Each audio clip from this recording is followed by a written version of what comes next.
Ils disent que la justice est aveugle. Mais pourquoi ne voit-elle jamais les larmes des mères?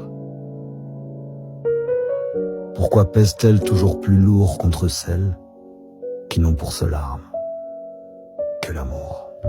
Une famille, sur le papier 3 enfants, une mère qui donne, un père militaire, toujours absent, infidèle de nuit, violent de jour, sa parole crie plus fort que les coups. Mais elle protège, elle encaisse, elle se tait pour eux, elle essuie les larmes, éteint les cris.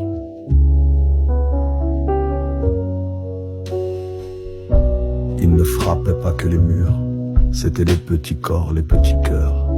Une épouse bousculée, giflée, des enfants apeurés sous les lits repliés.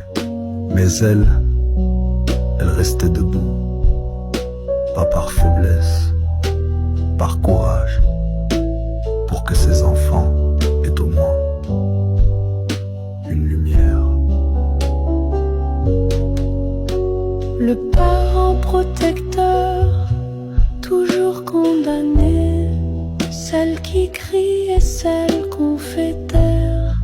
Le père violent, présumé digne, la mère qui aime, soupçonnée, abîmée. Où est la balance quand le marteau frappe l'innocence?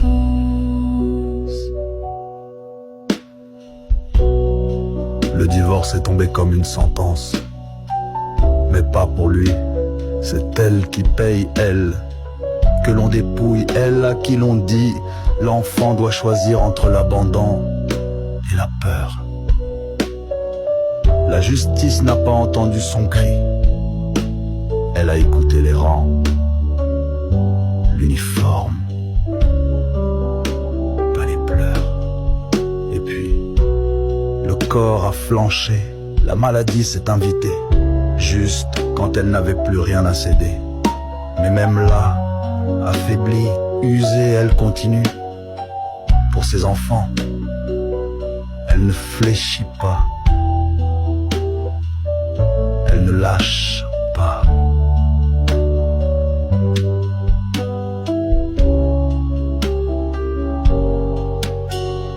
Ils ont ri du dossier, ils ont fermé les yeux, mais elle regarde droit